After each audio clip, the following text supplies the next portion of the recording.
नमस्कार विद्यार्थी मित्रांनो, आजच्या व्हिडिओमध्ये आपण 29 एप्रिलसाठी म्हणजे आजसाठी चालू घडामोडींच्या 50 प्रश्नांचा स्पष्टीकरणासह सराव करणार आहोत। आणि मित्रांनो, हे सर्व प्रश्न आहेत ते आपल्याला पोलीस भरती, तलाठी भरती, वनरक्षक भरती, दारूबंदी पोलीस त्यासोबतच इतर सर्व सरळ सेवा भरती परीक्षांसाठी उपयुक्त राहणार आहेत। त्यामुळे जर तुम्ही यापैकी कोणत्याही परीक्षेसाठी तयारी करताय तर हा व्हिडिओ पूर्ण पहा आणि आवडल्यास व्हिडिओला लाईक करा। त्यासोबतच याच सारख्या प्रश्नांचा सराव दररोज करण्यासाठी आपल्या चॅनलला सबस्क्राइब देखील करा। आपल्या चॅनलचा 1 लाखांचा टप्पा आता पूर्ण झालेला आहे। लवकरच आपल्याला सिल्वर प्लेट येणार आहे। त्यामुळे आपल्याला लवकरात लवकर आणखी पुढे जायचं आहे आणि आणखी जास्त विद्यार्थ्यांपर्यंत पोहोचायचं आहे। सुरुवात करूयात आजच्या प्रश्नांना। पहिला प्रश्न आहे, लडाखमध्ये नव्याने किती जिल्ह्यांची निर्मिती करण्यात आली आहे? आता या ठिकाणी पहा, लडाख हा काय आहे तर केंद्रशासित प्रदेश आहे। कधीपासून? 2019 पासून। आणि याच्यामध्ये सुरुवातीला फक्त 2 जिल्हे होते, लेह आणि कारगिल। आता आणखी 5 जिल्ह्यांची वाढ करण्यात आलेली आहे। म्हणजे आपलं उत्तर पर्याय सी, लडाखमध्ये नव्याने 5 जिल्ह्यांची निर्मिती करण्यात आलेली आहे। दुसरा प्रश्न पहा, नवीन जिल्ह्यांच्या घोषणेनंतर लडाख केंद्रशासित प्रदेशात आता एकूण किती जिल्हे झाले? आपण पाहिलं की आधी 2 होते, आता नवीन 5, किती झाले एकूण? मग 7 जिल्हे होत आहेत। म्हणजे आपलं उत्तर पर्याय बी असणार आहे। हे जिल्हे कोणते कोणते आहेत पहा, सुरुवातीचे 2 लेह आणि कारगिल, ठीक आहे। आणि नवीन 5 कोणते कोणते? नुब्रा, शाम, चांगथांग, झंस्कार आणि द्रास। लक्षात ठेवायचं आहे, नुब्रा, शाम, चांगथांग, झंस्कार आणि द्रास या नव्या 5 जिल्ह्यांची निर्मिती लडाख या केंद्रशासित प्रदेशामध्ये केली गेलेली आहे। पुढे पहा प्रश्न क्रमांक 3, खालीलपैकी कोणता लडाखमधील नवीन जिल्हा नाही? या ठिकाणी पहा, नवीन जिल्हे कोणते कोणते? झंस्कार, द्रास, शाम, चांगथांग आणि नुब्रा। आता याच्यामध्ये राहिला कोणता? कारगिल हा आधीपासूनच लडाखचा जिल्हा आहे। म्हणजे आपलं उत्तर काय असणार आहे? पर्याय डी, कारगिल हा लडाखमधील नवीन जिल्हा नाही, आधीपासूनचा जिल्हा आहे। पुढे प्रश्न क्रमांक 5, सायबेरिया नंतर जगातील दुसरे सर्वात थंड मानवी वस्तीचे ठिकाण म्हणून ओळखले जाणारे द्रास कोणत्या केंद्रशासित प्रदेशात आहे? आता या ठिकाणी पहा, द्रास हा काय आहे? लडाखमधील नवीन जिल्हा आहे। लडाख या केंद्रशासित प्रदेशातील नवीन जिल्हा आहे। म्हणजे आपलं उत्तर काय असणार आहे? द्रास हे लडाख या केंद्रशासित प्रदेशामध्ये आहे। आता लक्षात ठेवायचं, काय विचारले वर, जगातील सर्वात थंड मानवी वस्तीचे ठिकाण कोणतं आहे? सायबेरिया आहे। आणि दुसऱ्या क्रमांकाला कोणतं आहे? लडाख आहे। लक्षात ठेवायचं आहे, द्रास आणि लडाख हे जगातील दुसऱ्या क्रमांकाचं सर्वात थंड मानवी वस्तीचं ठिकाण आहे। तसेच जगातील सर्वात मोठं शीत वाळवंट कोणत्या ठिकाणाला म्हणतात? तर ते देखील लडाखला म्हणतात। पुढे पहा प्रश्न क्रमांक 6, पश्मिना शेळी आणि चांगपा भटक्या जमातीसाठी लडाखमधील कोणता भाग किंवा जिल्हा जगप्रसिद्ध आहे? आता या ठिकाणी पहा, लडाखमधील चांगथांग या जिल्ह्यामध्ये पश्मिना शेळी आणि चांगपा भटक्या जमाती मोठ्या प्रमाणात आढळतात। म्हणजे आपलं उत्तर काय असणार या ठिकाणी? पर्याय सी, चांगथांग, ठीक आहे। प्रश्न क्रमांक 7, सियाचीन ग्लेशियरच्या जवळ असलेली आणि दुहेरी कोबड असलेल्या उंटांसाठी प्रसिद्ध असलेली दरी कोणती? या ठिकाणी पहा, सियाचीन ग्लेशियर जवळ नुब्रा नावाची दरी आहे, नुब्रा व्हॅली। आणि मित्रांनो, या ठिकाणी दुहेरी कोबड असलेला उंट आढळतो। म्हणजे आपलं उत्तर काय असणार आहे? पर्याय ए, नुब्रा व्हॅली ही दुहेरी कोबड असलेल्या उंटांसाठी प्रसिद्ध आहे। मित्रांनो, इथपर्यंत माहिती जर तुम्हाला समजली असेल तर व्हिडिओला लाईक करायला विसरू नका आणि जर तुम्ही चॅनलवर नवीन आहात तर चॅनलला सबस्क्राइब देखील करा। प्रश्न क्रमांक 8 आहे, लडाखमधील गोठलेल्या नदीवरील चादर ट्रेक पर्यटकांमध्ये कोणत्या नवीन जिल्ह्यात लोकप्रिय आहे? आता या ठिकाणी पाहायचं आहे, चादर ट्रेक कोणत्या जिल्ह्यामध्ये, लडाखमधील कोणत्या जिल्ह्यामध्ये केली जाते किंवा प्रसिद्ध आहे असं विचारलं जाऊ शकतं। या ठिकाणी प्रश्न थोडा डीप विचारला गेला, परंतु लक्षात ठेवायचं, प्रश्न साधा असू शकतोय। चादर ट्रेक कोणत्या जिल्ह्यामध्ये किंवा कोणता जिल्हा चादर ट्रेकसाठी प्रसिद्ध आहे असं विचारलं जाऊ शकतं। तर लक्षात ठेवायचं आहे, लडाखमधील झंस्कर या जिल्ह्यामध्ये चादर ट्रेक प्रसिद्ध आहे। म्हणजे आपलं उत्तर पर्याय बी असणार आहे, ठीक आहे।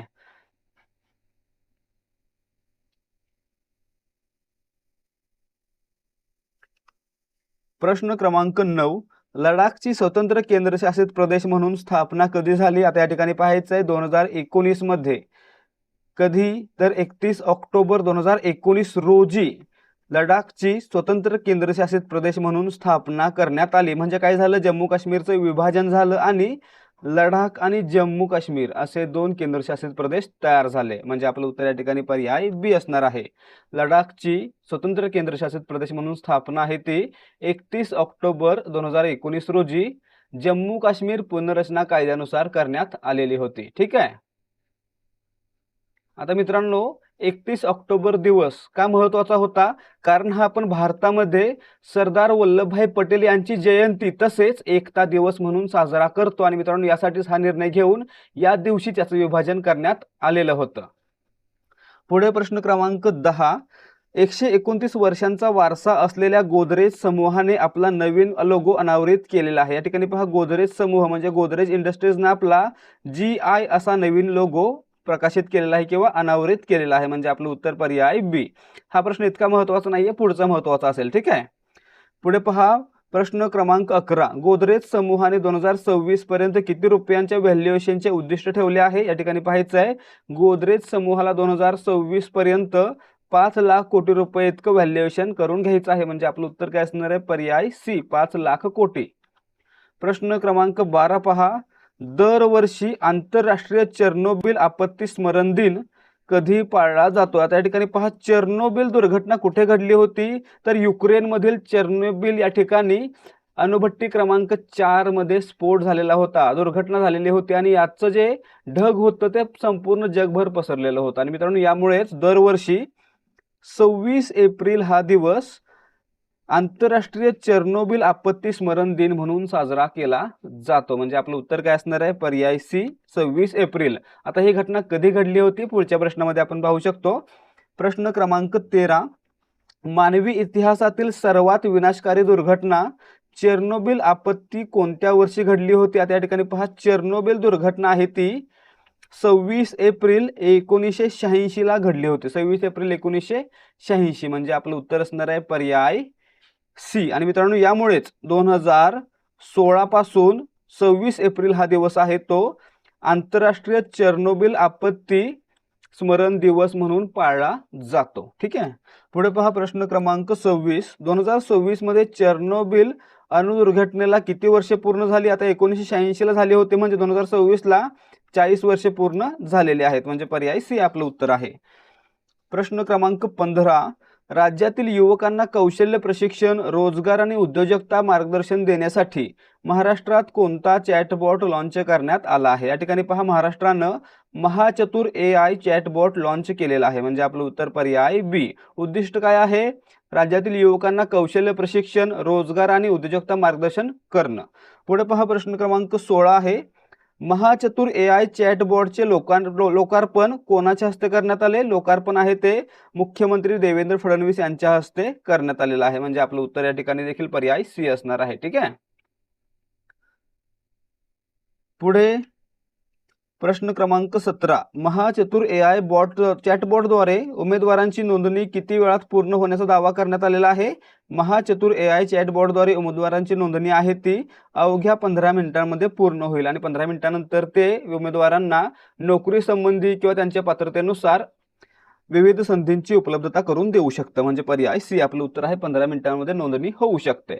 प्रश्न क्रमांक 18 पहा. भारताने 2028 मध्ये होणाऱ्या UNFCCCच्या कोणत्या बैठकीच्या आयोजनाचा प्रस्ताव मागे घेतला? त्या ठिकाणी पहा भारतानं स्वतःहून 2028 मध्ये होणाऱ्या COP33 साठी आयोजक म्हणून प्रस्ताव ठेवलेला होता, परंतु पुन्हा भारतानं काय केलेलं आहे? COP33 साठीचा आपला प्रस्ताव मागे घेतलेला आहे. म्हणजे आपलं उत्तर पर्याय डी. स्वतःहून प्रस्ताव ठेवला आणि स्वतःहून मागे घेतलेला आहे. कधीचा? 2028च्या COP33चा. COP म्हणजे काय असतं? लक्षात ठेवा, फुल फॉर्म विचारला जाऊ शकतो. COP म्हणजे कॉन्फरन्स ऑफ पार्टीज. ठीक आहे. आणि मित्रांनो हे कशासाठी असतं? हवामान बदलाशी संबंधित असतं. ठीक आहे. प्रश्न क्रमांक 19. भारताने यापूर्वी UNFCCची COP बैठक कोणत्या वर्षी आयोजित केली होती? भारताने यापूर्वी COP8चं म्हणजे कशाचं? तर COP8 2002चं आयोजन केलेलं होतं. म्हणजे आपलं उत्तर पर्याय बी. या अगोदर भारतामध्ये 2002 साली COP8 झालेली होती. पुढे पाहायचं प्रश्न क्रमांक 20.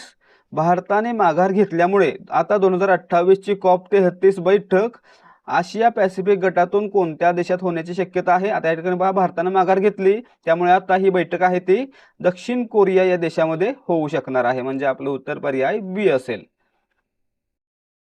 विद्यार्थी मित्रांनो, आता सगळं सोडून थोडा वेळ फक्त इकडे लक्ष द्या. तुम्ही या व्हिडिओपर्यंत पोहोचलाय म्हणजेच तुम्ही नक्कीच पोलीस भरतीसाठी तयारी करताय. आणि मित्रांनो, तुम्ही तयारी करताय म्हणजे तुम्हाला माहीत असेलच की पोलीस भरतीसाठी मागील वर्षांच्या प्रश्नपत्रिका सोडवणे किती आवश्यक आहे. त्यासोबतच नवीन प्रश्नपत्रिका सोडवून त्या परीक्षेसाठी तयारी करणं आणि टाईम मॅनेजमेंट करणं हे देखील आवश्यक आहे. आणि मित्रांनो, यासाठीच ध्येयाधिकारी स्पर्धा परीक्षा मंच घेऊन आलेला आहे फक्त 60 रुपयांमध्ये 30 सराव प्रश्नपत्रिका, 30 पेपर फक्त 60 रुपयांमध्ये. आणि मित्रांनो, यामध्ये आपल्याला प्रत्येक पेपरमध्ये 100 प्रश्न असतील आणि त्या 100 प्रश्नांचं पूर्ण स्पष्टीकरण देखील असणार आहे. आणि हा जो पॅटर्न असणार आहे तो 25-25चा पॅटर्न असणार आहे. म्हणजेच मराठीचे 25, सामान्य ज्ञानाचे 25, गणित बुद्धिमत्ता 25-25 असा पॅटर्न असणार आहे. आणि त्यासोबत आपल्याला काय मिळणार आहे तर आपल्या टेलिग्रामवर पेड चॅनलला जॉईन होण्याची संधी, ज्या चॅनलवर आपल्याला दररोज 200 प्रश्नांचा सराव करता येणार आहे. दररोज सरावासाठी 200 प्रश्न दिले जाणार आहेत. आणि मित्रांनो, हे सर्व प्रश्न असणार आहेत ते फक्त आणि फक्त पोलीस भरतीच्या पॅटर्नवर आधारित असतील आणि त्याच्यामध्ये जास्तीत जास्त प्रश्नांचा सराव करून घेतला जाणार आहे. त्यामुळे जर तुमची पुढे लेखी परीक्षा होणार आहे तर तुम्ही हा संच विकत घ्यावा आणि त्यासोबतच आपल्या पेड टेलिग्राम चॅनलला जॉईन व्हावं. हे सर्व मिळणार आहे फक्त 60 रुपयांमध्ये. जर तुम्हाला खरंच आवश्यकता आहे आणि चांगल्या प्रकारे सराव करायचा आहे तर नक्की खरेदी करा आपला हा संच. तर या ठिकाणी तुम्हाला जर याचा डेमो पाहायचा असेल तर तो मिळणार आहे 75 17 24 91 19 या व्हॉट्सॲप नंबरवर. यावर व्हॉट्सॲप करा आणि डेमो फ्रीमध्ये पहा. तसेच जर तुम्हाला वाटत असेल की जे काही देऊ ते चांगलंच देऊ तर तुम्ही डायरेक्टली 93 59 68 91 00 या नंबरवर पेमेंट करून त्याचा स्क्रीनशॉट आम्हाला पाठवू शकता. तुम्हाला लगेचच एकाच वेळी 60 PDF दिल्या जातील, ज्याच्यामध्ये 30 पेपर असतील आणि 30 त्यांचं स्पष्टीकरण असेल. आणि त्यासोबतच लगेचच टेलिग्राम चॅनलची लिंक देखील दिली जाईल, ज्याच्यामध्ये तुम्हाला दररोज 200 प्रश्नांचा सराव करता येणार आहे. पुढचा प्रश्न आहे प्रश्न क्रमांक 21. देशाला क्षयरोग मुक्त करण्यासाठी केंद्र सरकारने अलीकडेच किती दिवसांची विशेष मोहीम हाती घेतलेली आहे? क्षयरोग म्हणजे काय तर टीबी. टीबी म्हणजे काय? ट्युबरक्युलोसिस. आणि मित्रांनो, हा रोग आहे तो मायकोबॅक्टेरियम ट्युबरक्युलोसिस नावाच्या बॅक्टेरियामुळे होतो. म्हणजे हा काय आहे? बॅक्टेरियल म्हणजे जीवाणूजन्य आजार आहे. आणि मित्रांनो, हा मानवाच्या श्वसन संस्थेवर परिणाम करणारा आजार आहे. आता या ठिकाणी देशाला क्षयमुक्त करण्यासाठी केंद्र सरकारनं 100 दिवसांची विशेष मोहीम हाती घेतलेली आहे. म्हणजे आपलं उत्तर पर्याय सी असणार आहे. पुढे प्रश्न क्रमांक 22. राष्ट्रीय क्षयरोग निर्मूलन कार्यक्रमाअंतर्गत हाय रिस्क गावे शोधण्यासाठी सध्या कोणत्या AI आधारित टूलचा वापर केला जात आहे? आता मित्रांनो, 100 दिवसांच्या मोहिमेमध्ये ज्या गावांमध्ये रुग्णांचं प्रमाण जास्त आहे किंवा संक्रमणाचं प्रमाण जास्त आढळत आहे त्या ठिकाणी हाय रिस्क गावं शोधण्यासाठी VMTB म्हणजे वल्नरेबिलिटी मॅपिंग ऑफ TB नावाची मोहीम सुरू केलेली आहे किंवा या चॅट टूलचा वापर केला जात आहे. म्हणजे आपलं उत्तर पर्याय ए असणार आहे. VMTBचा वापर केला जात आहे, ज्याच्यामध्ये माहिती आहे किंवा जो निष्कर्ष आहे तो लगेच जाहीर केला जात आहे. पुढे पहा प्रश्न क्रमांक 23. 100 दिवसांच्या मोहिमेत महाराष्ट्रातील किती गावांना क्षयरोगाचा हाय रिस्क धोका असल्याचे स्पष्ट झाले आहे? मित्रांनो, महाराष्ट्रातील जवळजवळ 11,091 गावांमध्ये क्षयरोगाचा धोका असल्याचं निष्पन्न झालेलं आहे. म्हणजे आपलं उत्तर काय असणार आहे? 11,000 पेक्षा अधिक किंवा 11,091. आता मित्रांनो, पुन्हा एकदा पहा, क्षयरोग म्हणजे टीबी कशामुळे होतो? मायकोबॅक्टेरियम ट्युबरक्युलोसिस नावाच्या एका जीवाणूमुळे. म्हणजे हा जीवाणूजन्य आजार आहे, बॅक्टेरियल आजार आहे. तसंच मित्रांनो, याच्यावर उपचार प्रणाली आहे डॉट. ही डॉट उपचार प्रणाली टीबीवर कार्यरत आहे किंवा सक्रियपणे कार्य करू शकते, परंतु वेळेत उपचार करून घेणं आवश्यक आहे. तसेच मित्रांनो, आता तुम्ही मला कमेंट करून सांगायचं आहे की टीबीवर उपचार प्रणाली म्हणजे डॉट चा फुल फॉर्म काय आहे? कमेंट करून सांगा डॉटचा फुल फॉर्म काय आहे. जितके लोक व्हिडिओ पाहतात त्यापैकी निदान 10 ते 15 जणांनी तरी कमेंट करा. बघूया किती अभ्यास केला आजपर्यंत. प्रश्न क्रमांक 24. महाराष्ट्रात क्षयरोगाची सर्वाधिक हाय रिस्क गावे कोणत्या जिल्ह्यात आहेत? त्या ठिकाणी पहा मित्रांनो, महाराष्ट्रामध्ये 11,091 गावं आहेत. त्यापैकी सर्वाधिक गावं आहेत ती यवतमाळ जिल्ह्यामध्ये आढळलेली आहेत. म्हणजे आपलं उत्तर पर्याय सी असणार आहे. प्रश्न क्रमांक 25. क्षयरोग तपासणीसाठी महाराष्ट्रात किती मोबाईल एक्सरे मशीन्स देण्यात आलेले आहेत? मित्रांनो, मोबाईल एक्सरे मशीन म्हणजे काय, तर पोर्टेबल मशीन्स ज्यांना आपण इकडून तिकडे घेऊन जाऊ शकतो आणि ज्याच्यामध्ये एक्सरे काढून टीबीचं निदान केलं जाऊ शकतं, अशा प्रकारच्या मशीन मित्रांनो महाराष्ट्रासाठी 111 देण्यात आलेले आहेत. किती? 111, म्हणजे आपलं उत्तर पर्याय सी असणार आहे. प्रश्न क्रमांक 26. एप्रिल 2026 मध्ये भारताचा कोणत्या देशासोबतचा मुक्त व्यापार करार अवघ्या 9 महिन्यात पूर्ण झाला? मित्रांनो, भारताचा न्यूझीलंड सोबतचा करार हा 9 महिन्यामध्ये पूर्ण झालेला आहे, म्हणजे आपलं उत्तर पर्याय बी असणार आहे. हे प्रश्न महत्त्वाचे नाहीये, तरी देखील भारत कोणकोणत्या देशासोबत निर्यात आयात करार करतो हे पाहण्यासाठी हे प्रश्न आपण या ठिकाणी घेतोय. पुढे प्रश्न क्रमांक 27. जानेवारी 2026 मध्ये भारताने 27 देशांसोबत आतापर्यंतचा सर्वात मोठा व्यापार करार कोणाशी केला? या ठिकाणी पहा, 27 देश कशामध्ये आहेत? युरोपियन युनियन मध्ये आहेत, म्हणजे आपलं उत्तर काय असणार आहे? भारताचा सर्वात मोठा करार युरोपियन युनियन सोबत करण्यात आलेला आहे. पुढे प्रश्न क्रमांक 28. आफ्रिकन देशासोबत भारताचा पहिला व्यापार करार CECPA 2021 मध्ये कोणत्या देशासोबत झाला होता? त्या ठिकाणी पहा, भारताचा सर्वात पहिला व्यापार करार जो की आफ्रिका देशासोबत करण्यात आलेला होता, त्या आफ्रिकन देशाचं नाव काय आहे? तर मॉरिशस आहे. मित्रांनो, आफ्रिकेतील मॉरिशस या देशासोबत भारताने स्वतःचा पहिला जागतिक व्यापार करार केलेला होता, म्हणजे आपलं उत्तर पर्याय बी असणार आहे. प्रश्न क्रमांक 29. 100% टॅरिफ समाप्ती देणारा भारताचा पहिला करार ECTA 2022 कोणत्या देशासोबत झाला? त्या ठिकाणी पहा, भारताला ऑस्ट्रेलियाकडून 100% टॅरिफ समाप्ती देण्यात आलेली आहे, म्हणजे आपलं उत्तर काय असणार आहे?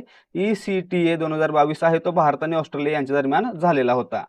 प्रश्न क्रमांक 30. डिसेंबर 2025 मध्ये GCC देशांसोबतचा सर्वाधिक टॅरिफ कव्हरेज असलेला CEPA करार भारताने कोणत्या देशाचे केलेला आहे? या ठिकाणी पाहायचं आहे, भारतानं ओमान या देशासोबत CEPA 2025 केलेला होता, म्हणजे आपलं उत्तर पर्याय डी असणार आहे. ठीक आहे.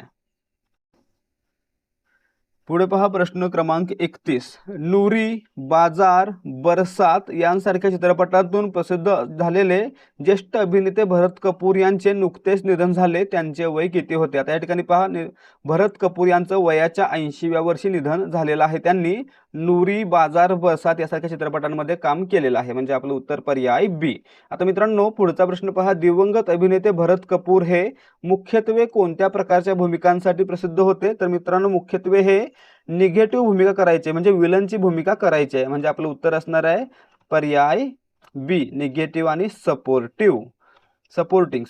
प्रश्न क्रमांक 33. चंद्रकांता, आहट यासारख्या प्रसिद्ध टीव्ही मालिकांमध्ये कोणत्या दिवंगत अभिनेत्याने काम केले होते? त्या ठिकाणी पहा, चंद्रकांता, आहट, विष्णू पुराण तसेच भाग्यविधाता सारख्या अनेक मालिकांमध्ये भरत कपूर यांनी काम केलेलं होतं, म्हणजे आपलं उत्तर पर्याय सी असणार आहे. आता परीक्षेला प्रश्न येऊ शकतात का? याच्यावर देखील प्रश्न येऊ शकतो. कसा येऊ शकतो? तर खालीलपैकी कोणत्या मालिकेमध्ये भरत कपूर यांनी काम केलेलं नाही किंवा केलेलं आहे?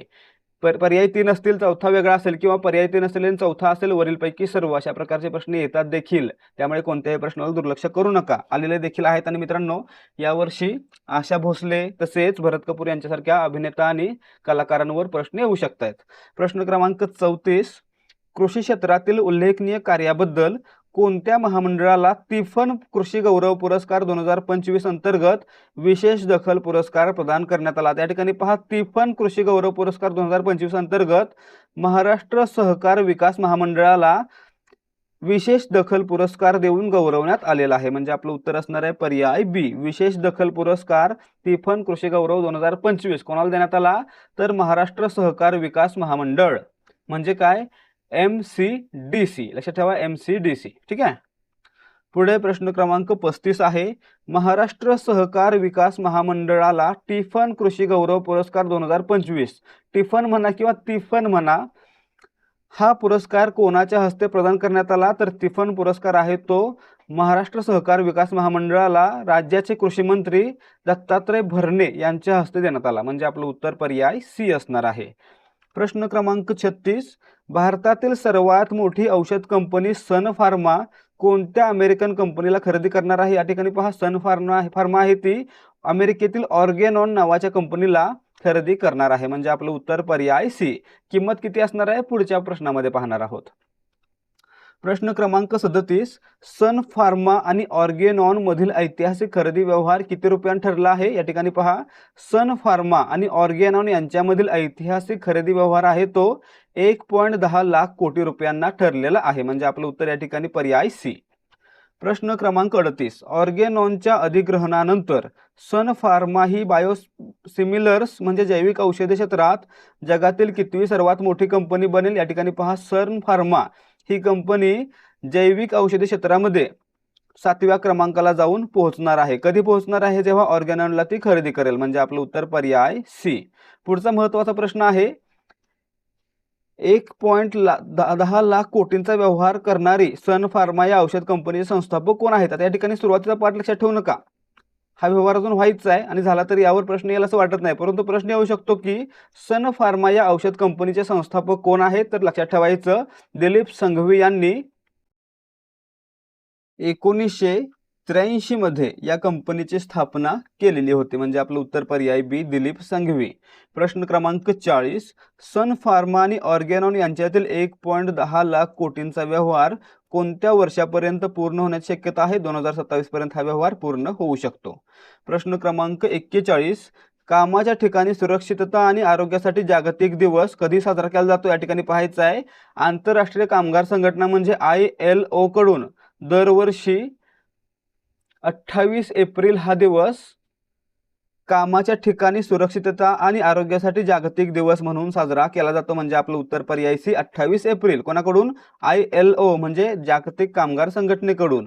प्रश्न क्रमांक 42 आहे, 2026 ची लंडन मॅरेथॉन 2 तासांपेक्षा कमी वेळेत पूर्ण करणारा पहिला पुरुष धावपटू कोण ठरलेला आहे? या ठिकाणी पहा, जगातील सर्वात कमी वेळेमध्ये म्हणजे 2 तासांपेक्षा कमी वेळेमध्ये लंडन मॅरेथॉन पूर्ण करणारा पहिला खेळाडू बनलेला आहे, पहिला धावपटू बनलेला आहे सेबॅस्टियन सावे. म्हणजे आपलं उत्तर पर्याय सी असणार आहे.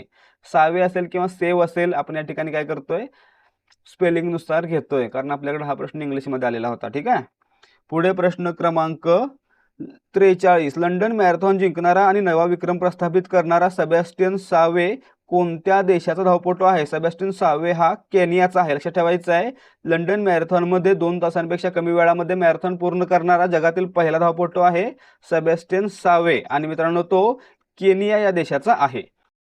प्रश्न क्रमांक 44, सेबॅस्टियन सावे याने लंडन मॅरेथॉनमध्ये कोणाचा जागतिक विक्रम मोडीत काढला? त्या ठिकाणी पहा, सेबॅस्टियन सावे यांना 1 तास 59 मिनिट आणि 30 सेकंदामध्ये लंडन मॅरेथॉन पूर्ण केली आणि नवीन विक्रम प्रस्थापित केला. या अगोदरचा विक्रम होता केल्विन किप्टम यांचा. किती होता? 2 तास 35 सेकंद. म्हणजे आपलं उत्तर काय असणार आहे? सेबॅस्टियन सावे यांनी लंडन मॅरेथॉनमध्ये केल्विन किप्टम यांचा विक्रम मोडीत काढलेला आहे. प्रश्न क्रमांक 45, 2026 ची महिला लंडन मॅरेथॉन जिंकून स्वतःचाच जागतिक विक्रम कोणी मोडला? या ठिकाणी पहा, स्टिक्स्ट आसेफा यांनी लंडन मॅरेथॉन 2026 जिंकलेली आहे आणि स्वतःचाच विक्रम मोडलेला आहे. म्हणजे आपलं उत्तर पर्याय सी असणार आहे.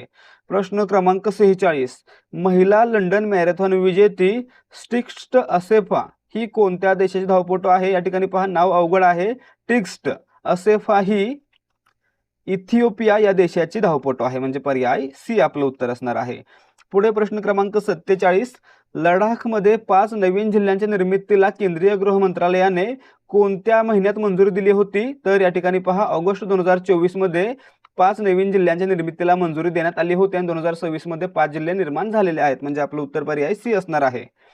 प्रश्न क्रमांक 48, लडाखमधील नव्या जिल्ह्यांच्या घोषणेनंतर जुन्या लेह जिल्ह्यात आता किती गावे आहेत? जुन्या लेह जिल्ह्यामध्ये आता फक्त 44 गावं असणार आहेत. म्हणजे पर्याय सी आपलं उत्तर आहे.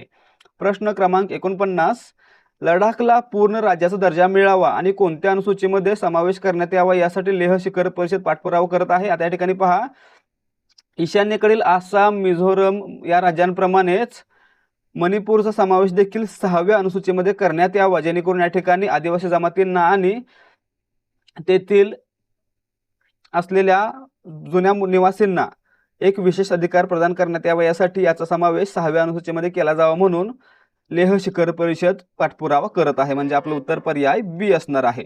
प्रश्न क्रमांक 50 महाचतुर AI चॅटबॉट कार्यक्रमात मुख्यमंत्र्यांनी देशाची किती टक्के लोकसंख्या 35 वर्षाखालील असल्याचे सांगितले? या ठिकाणी पहा, भारत हा 65% लोकसंख्येसह जगातील सर्वात तरुण देश आहे असं मुख्यमंत्री म्हणाले होते. म्हणजे आपलं उत्तर काय असणार आहे? पर्याय डी 65%. या ठिकाणी हा आकडा विचारला जाऊ शकतो असं वाटत नाहीये, तरी देखील लक्षात ठेवा 65% तरुण लोकसंख्येसह भारत हा जगातील सर्वात तरुण देश बनलेला आहे. तर विद्यार्थी मित्रांनो, या ठिकाणी आजचे प्रश्न समाप्त होत आहेत. जर तुम्हाला आजच्या प्रश्नांची उत्तर आणि दिलेलं स्पष्टीकरण आवडलं असेल तर व्हिडिओला लाईक करा. तसेच यासारखे आणखी व्हिडिओ दररोज पाहण्यासाठी आपल्या चॅनलला सबस्क्राईब करा. भेटूयात पुढच्या भागामध्ये. जय हिंद, जय भारत आणि जय महाराष्ट्र.